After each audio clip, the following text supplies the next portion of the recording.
O Senhor esteja convosco. Proclamação do Evangelho de Jesus Cristo segundo Mateus. Naquele tempo, Pedro aproximou-se de Jesus e perguntou: Senhor, quantas vezes devo perdoar se meu irmão pecar contra mim? Até 7 vezes?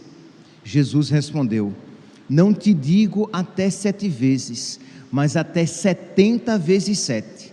Porque o reino dos céus é como um rei que resolveu acertar as contas com seus empregados. Quando começou o acerto, trouxeram-lhe um que lhe devia uma enorme fortuna. Como o empregado não tivesse com que pagar, o patrão mandou que fosse vendido como escravo, junto com a mulher e os filhos e tudo o que possuía, para que pagasse a dívida. O empregado, porém, caiu aos pés do patrão e prostrado suplicava: dá-me um prazo e eu te pagarei tudo.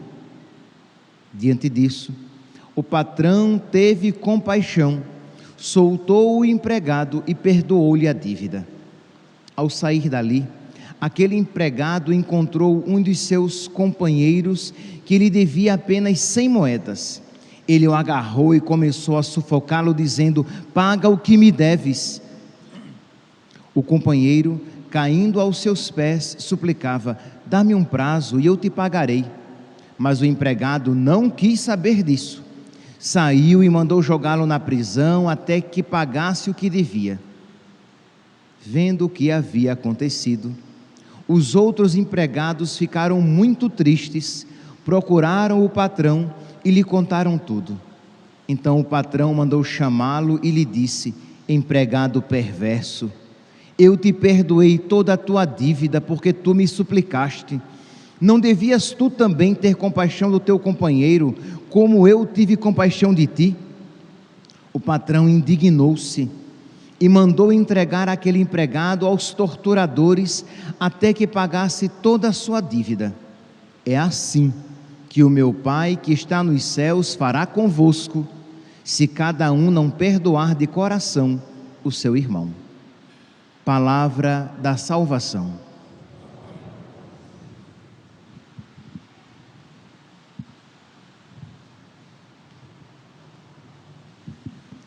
Caríssimos irmãos e irmãs, a liturgia de hoje gostaria de me ater principalmente à primeira leitura de hoje, retirada do livro do profeta Daniel, que nos apresenta aqui uma belíssima oração, que nós podemos fazê-la durante todo o tempo da Quaresma. Esta oração no sofrimento, esta oração de reconhecimento dos próprios pecados e esta oração de louvor pela misericórdia de Deus. Pois bem, mas para que nós possamos compreender bem esta oração de Azarias, é importante que nós tenhamos diante dos nossos olhos o contexto. Diz aqui, Daniel, capítulo 3, versículo 25: Azarias parou e de fé começou a rezar, abrindo a boca no meio do fogo. Qual é aqui o contexto? Se vocês forem lá para o início, estamos no capítulo 3, o início do livro de Daniel, vocês vão ver que Daniel, Misael, Ananias e Azarias, eles trabalhavam na corte do rei. Daniel, Misael, Ananias e Azarias. Pois bem, eles trabalhavam na corte e eles eram beneficiados, que imagine, eles trabalhavam na corte do rei Nabucodonosor, do rei pagão. E não obstante eles serem judeus e trabalhando numa corte pagã, eles, por debaixo dos panos, eles tinham recebido a autorização de cultuar o Deus deles. e eles não eram obrigados a comer os alimentos impuros para um judeu. Então eles tinham uma alimentação própria, e eles podiam assim continuar adorando o único Deus verdadeiro, mesmo que trabalhando numa corte pagã. Pois bem, mas diz que o rei Nabucodonosor, ele construiu uma grande estátua sua, e que aquela estátua deveria ser adorada, o rei deveria ser adorado em vários momentos do dia, ao sinal dos instrumentos musicais. Então, quando se desse o sinal, todos deveriam então se prostrar em adoração ao rei. E aí, meus santos, vem a situação. E agora, José? Eu vou ou não vou adorar o rei? Poderiam pensar, mas não importa a posição do meu corpo, eu vou me ajoelhar, eu vou me prostrar, mas no meu coração eu vou continuar adorando o Deus verdadeiro. Poderiam pensar alguns liberais, alguns light, alguns adoradores light, alguns adoradores meia boca, mas não os adoradores verdadeiros.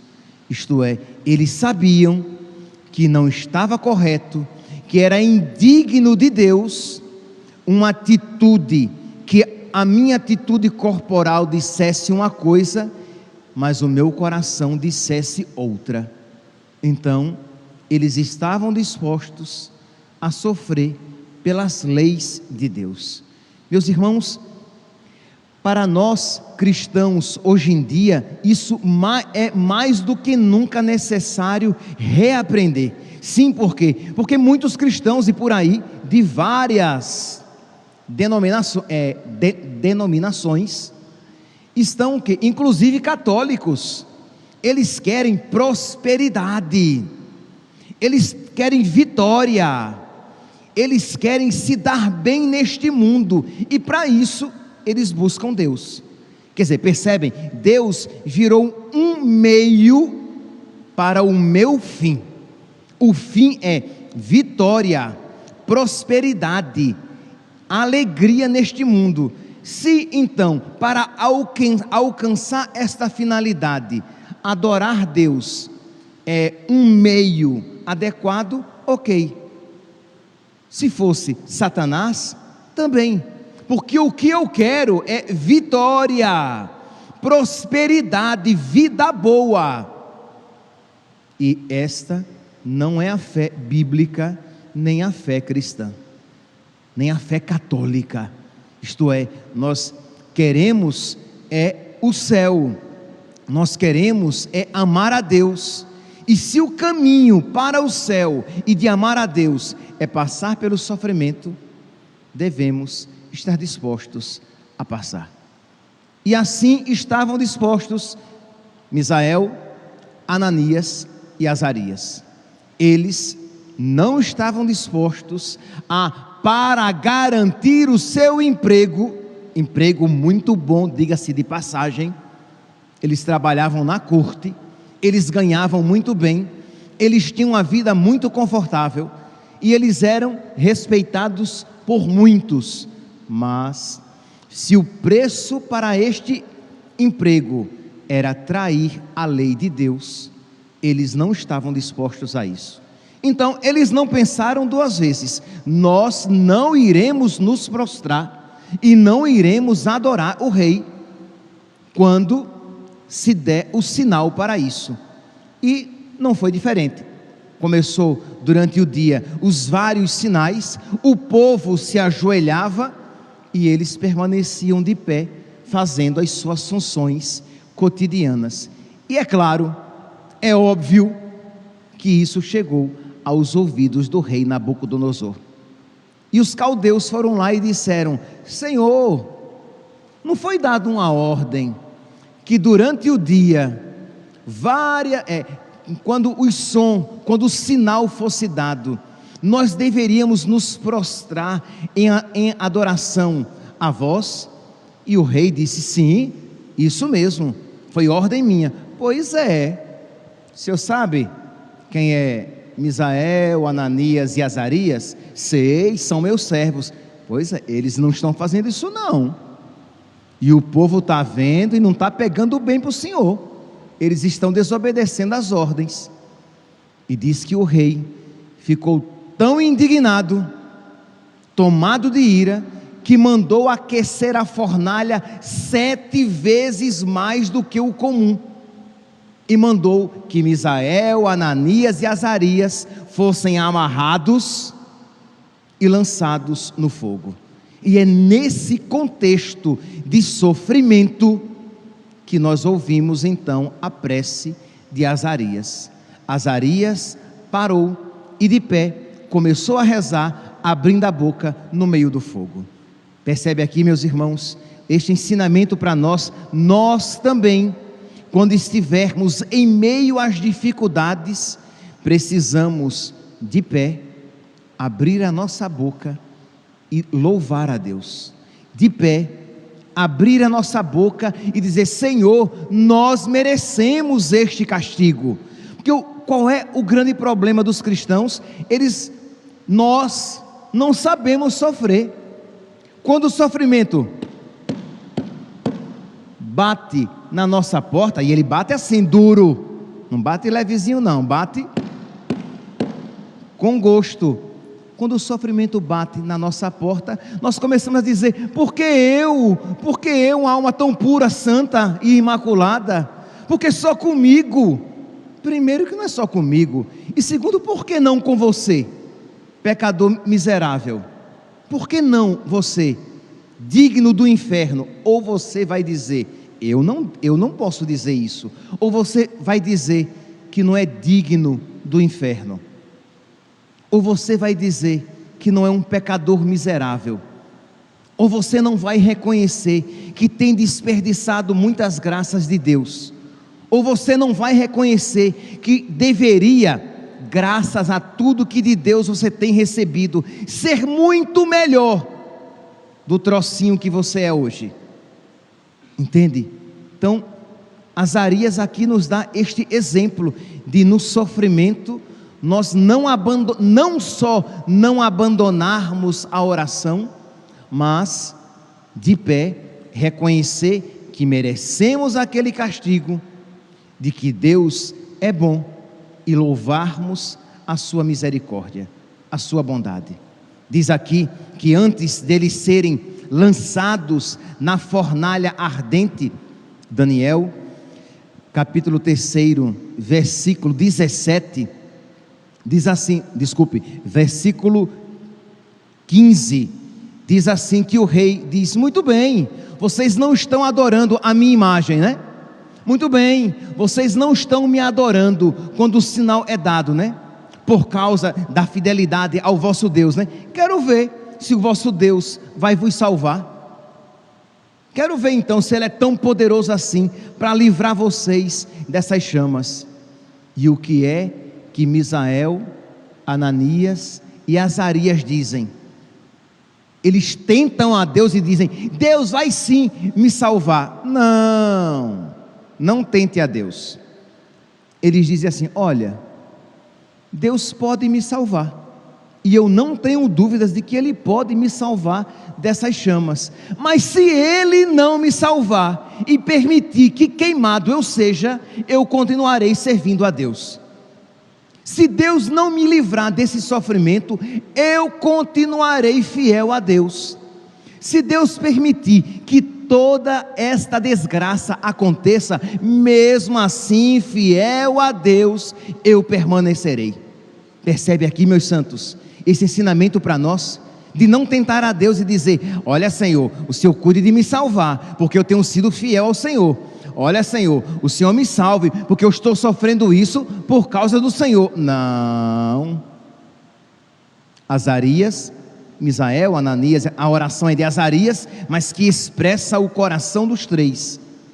Misael, Ananias e Azarias não iriam tentar a Deus dessa maneira. Eles dizem, versículo 17: o Deus a quem nós servimos pode nos livrar da fornalha ardente, e mesmo, ó rei, de tua mão. E mesmo que não o fizesse, saibas, ó rei, que nós não renderemos culto algum a teus deuses, e que não adoraremos a estátua de ouro que levantaste. Isto é, nós morreremos pelas leis do nosso Deus. Quem aqui, meus santos, vocês que estão aqui nesta manhã tão agradável, com essa chuvinha tão agradável que está caindo, e vocês que acompanham pelas redes sociais, quem aqui está disposto a dizer isso? Eu estou disposto a sofrer e a morrer pelas leis do meu Deus. Eu estou disposto a perder benefícios, eu estou disposto a perder até mesmo o meu emprego, eu estou disposto a ter uma vida sacrificada neste mundo por causa de Deus. Meus irmãos, infelizmente, muitos cristãos, muitos católicos não estão dispostos a isso dizer. Pois bem, mas Misael, Ananias e Azarias isso fizeram. Misaque, o nome deles, e Abidênago, Sidraque, Misaque e Abidênago eram os seus nomes, e os nomes correspondentes: Ananias, Misael e Azarias. Pois bem, eles estavam então dispostos a isso fazer, e diz então que Azarias, no meio das chamas, ele faz esta prece belíssima, versículo 37, Daniel, capítulo 3, versículo 37, Senhor, estamos hoje reduzidos ao menor de todos os povos, e somos hoje o mais humilde em toda a terra, por causa dos nossos pecados. Isto é, tudo isso tem nos acontecido, e nós fomos humilhados e reduzidos por causa dos nossos pecados. Vocês vão dizer, mas padre, mas eles eram fiéis, eles eram devotos, eles eram seguidores e obedientes à lei de Deus, mas eles eram um povo, meus irmãos, e como povo, eles tinham sido infiéis a Deus e desobedientes às leis de Deus, assim como nós também, não tão fiéis assim como eles, mas assim como nós também devemos nos colocar como um povo e reconhecer: nós cristãos, nós católicos, temos sido infiéis a Deus e merecedores dos castigos de Deus que vêm para nos salvar, castigos de Deus que são sempre amorosos. Mas, meus santos, nós temos sido infiéis, e precisamos, em meio a todas essas provações que nos visitam, precisamos dizer como Misael, Ananias e Azarias: é por causa dos nossos pecados. Imagine, nós já estamos há quase 3 anos desta pandemia, e a pergunta é: como é que nós católicos nos comportamos na pandemia? Será que quando a peste nos visitou, será que nós continuamos fiéis na nossa fé? Ou queríamos a todo custo salvar os nossos corpos em detrimento da nossa alma? Até abandonamos a igreja, até abandonamos a nossa prática espiritual religiosa principal, a Santa Missa, a comunhão. Será que nós, padres, fizemos todo o possível para que o povo de Deus não ficasse sem os sacramentos? E será que o povo de Deus fez todo o possível para não se afastar da vida sacramental, que é o centro e o fundamento de toda a vida católica? Ou será que nós iremos olhar para trás, para quando a peste nos visitou, e dizer: nós, como povo católico, nós desagradamos a Deus quando a peste nos visitou? Mas sempre depois da peste vem a guerra, e depois da guerra vem a fome. É este o ciclo que a Sagrada Escritura nos apresenta, e nós precisamos, meus santos, em cada circunstância da vida, nós precisamos estar fiéis a Deus, unidos a Deus, fazendo com que a nossa fé cresça cada vez mais, senão nós iremos decaindo e regredindo cada vez mais na nossa vida espiritual, na nossa vida de intimidade com Deus, e iremos ter que dizer cada vez mais, como Misael, Ananias e Azarias: tudo isso, Senhor, tem acontecido por causa dos nossos pecados. E meus irmãos, nós como igreja precisamos sim fazer penitência pelos nossos muitos pecados. O quanto, meus santos, nós temos nos afastado de nosso Senhor. E aqui eu digo, você não vai simplesmente dizer: ah, padre, mas eu pessoalmente não tenho feito isso. Mas nós temos isso praticado. Nós, como homens e mulheres de igreja, nós como pastores da igreja.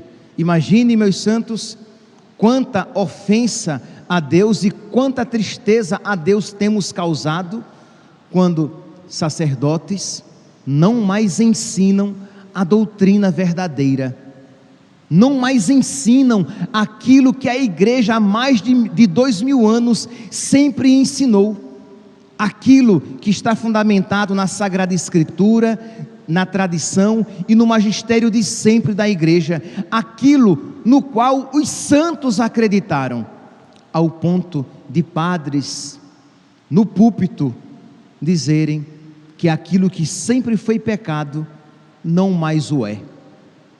O que é isso? Não é isso quando um sacerdote, um grande sacerdote, é capaz de celebrar uma missa queer, isto é, uma missa gay, e dizendo que se alegra muito de, em várias paróquias da sua diocese, isso estar presente, quer dizer, incutindo na mentalidade das pessoas de que as práticas homossexuais são tão lícitas como as práticas que são realizadas dentro de um santo matrimônio. É de o queixo cair e você dizer: mas como alguém pode celebrar uma missa assim e chegar ao conhecimento de muitos? E isso é um pecado que, como diria o catecismo de antigamente, que os nossos avós aprenderam, é um pecado quebrada ao céu por justiça. Quando grandes sacerdotes isso fazem, quando padres dizem: venham todos os homossexuais, venham para receber a bênção, nós queremos abençoar a união de vocês. Isso é feito, mas é muito fácil nós olharmos e dizermos: nossa, que pecado horroroso, e é verdade, que pecado horroroso. Mas quando nós, no nosso dia a dia, nós fazemos um silêncio culposo, quando as pessoas perguntam a nossa opinião, e porque nós não queremos sair feios na fotografia, nós preferimos nos excusar, nos ausentar, não emitir juízo, porque o que vão pensar de mim, se eu me disser claramente cristão, católico, e disser: olha, isso é pecado. Em tantas ocasiões da nossa vida, nós cristãos católicos temos sido omissos. Nos anticoncepcionais, quantas famílias católicas fazem uso de anticoncepcional, e quantos pais e mães aconselham os seus filhos ao uso de anticoncepcional. O quanto eu tenho ouvido famílias, graças a Deus, que querem ser generosas, abertas à vida, e a dor que eles têm, uma das dores é: padre, meu pai, minha mãe, meus irmãos de igreja, tá? Tem me criticado, porque me chamado de irresponsável, porque eu tenho 3 filhos, porque eu quero um 4º filho, Por quê? Porque esta pessoa, este casal, resolveu levar a sério a palavra de Deus e saber que não pode simplesmente dispor do seu corpo ao seu bel prazer, mas que precisa glorificar a Deus no seu próprio corpo. E os próprios familiares, de missa dominical, ao invés de ajudar e dar bons conselhos aos seus filhos, dão maus conselhos, ensinando-os o caminho da perdição e do inferno. Então é muito fácil olharmos para um pecado cometido lá na Alemanha e não vermos que todos nós somos desobedientes e estamos clamando o céu por justiça, que estamos fazendo mal diante de Deus e que somos todos pecadores e que precisamos aproveitar então as dificuldades e provações pelas quais passamos e fazer penitência. Quantos pais têm educado mal os seus filhos? Educado os seus filhos para o mundo e não educado os seus filhos para o céu. A menininha ali de 2, 3 anos, com o seu shortinho curto, com a sua blusinha curta. Mas padre, qual é o problema? Ela tem 2, 3 anos. O problema é que ela vai ter 4, 5, 6, 7 e vai se acostumando a se vestir daquela maneira. Quando ela tiver 12, ela vai querer se vestir daquela maneira, que é claro, com 2, 3, a gente nem... Mas depois, ela vira uma mocinha, e como ela foi deseducada pelos pais a se vestir de uma maneira indecente, ela vai continuar neste mesmo hábito. Ah padre, mas é quente. Mas quente é o inferno, e é de lá que devemos fugir, é de lá que devemos nos afastar. Então começar a educar os nossos filhos desde pequenininho, para que já desde pequeno ele aprenda que o seu corpo é templo do Espírito Santo, e os pais é que são responsáveis por isso. Pornografia, indecências que nós expomos os nossos filhos na televisão, e que nós damos este mau testemunho quando nos sentamos para assistir essas novelas e Big Brothers da vida.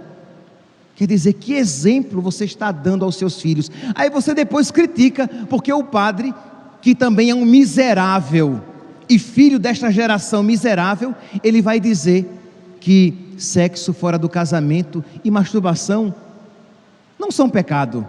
É verdade que o padre é um miserável, mas ele é tão miserável quanto você também, que tem agido de maneira semelhante na educação dos seus filhos, porque todos querem viver o Evangelho segundo a sua cabeça, e não viver toda a palavra de Deus. Não ficar escolhendo o que é mais fácil e o que é mais agradável. Quando você, nutrindo, guardando, alimentando mágoa no seu coração, quando você, apegado aos seus bens, é incapaz de fazer caridade para os outros, e quando faz, é miseravelmente. Isto é, você faz de uma maneira mesquinha e humilhante para quem recebe. Isto é, você não trata o mendigo como um irmão, você trata o mendigo como uma pessoa incômoda, você já o humilha quando com ele se encontra, e quando você dá aquela moedinha miserável, mais ainda o humilha, quando a sua fé diz que é Cristo que vem visitar você. Aí você escolhe simplesmente agir segundo as suas paixões e não segundo a palavra de Deus. Quando um irmão chato, inconveniente, pecador, ele fere você e você diz: eu nunca mais vou perdoar esse miserável, esse filho da gota serena, como diria um nordestino enraivecido. E você ouve o evangelho de hoje dizendo: perdoe 70 vezes 7, porque é assim que Deus perdoa você. E a maneira como o evangelho termina é assim que o meu Pai que está nos céus fará convosco, se cada um não perdoar de coração o seu irmão. Isto é, se você então trata assim quem mal faz a você, Deus tratará assim você que mal faz a Ele. Porque nós maltratamos Deus, magoamos Deus, humilhamos Deus com os nossos pecados. Percebe, meus santos, que nós precisamos então bater no peito e dizer: Senhor, eu sou um miserável, a minha vida cristã tem sido tão medíocre, tão superficial, tão baixa. Eu te suplico, Senhor, misericórdia. Eu aceito, Senhor, eu aceito fazer penitência, e aquelas dificuldades, repito e vou terminando, aquelas dificuldades que visitam você, você vai então fazendo penitência e oferecendo por você pecador e pelos pecadores, mas também você vai buscando outras penitências, sendo generoso nas suas penitências e oferecendo. Imagine, meus santos, nós estamos aí com a guerra, né, da Ucrânia e da Rússia, e sexta-feira agora, o Papa Francisco, juntamente com o Papa Emérito Bento XVI e os bispos do mundo inteiro, vão consagrar a Rússia e a Ucrânia à Virgem Maria, a Nossa Senhora. E Nossa Senhora de Fátima, que a imagem que chegou à Ucrânia é de Nossa Senhora de Fátima, que diz que muitos pecadores se perdem porque não há quem por eles faça penitência. A pergunta é: nós estamos fazendo penitência por eles? Muitos não estão fazendo penitência nem por si, quanto mais pelos outros. Muitos não estão pensando nem na própria salvação, quanto mais na salvação alheia. Percebe como estamos distantes do coração católico, que a expressão maior é o coração da Virgem Maria e o coração de São José. Peçamos, meus santos, peçamos a Deus, por intercessão de Nossa Senhora e de São José, que nós tenhamos um coração verdadeiramente católico, que nós nos alimentemos com a doutrina verdadeiramente católica, que nós formemos e eduquemos aqueles que estão sob a nossa responsabilidade com a doutrina verdadeiramente católica, para que nós possamos ser instrumento de Deus e instrumento de salvação para nós e para todos aqueles que de nós se aproximarem. Que Nossa Senhora e São José intercedam por nós no meio desta quaresma que nós estamos vivendo. Louvado seja nosso Senhor Jesus Cristo, para sempre seja louvado.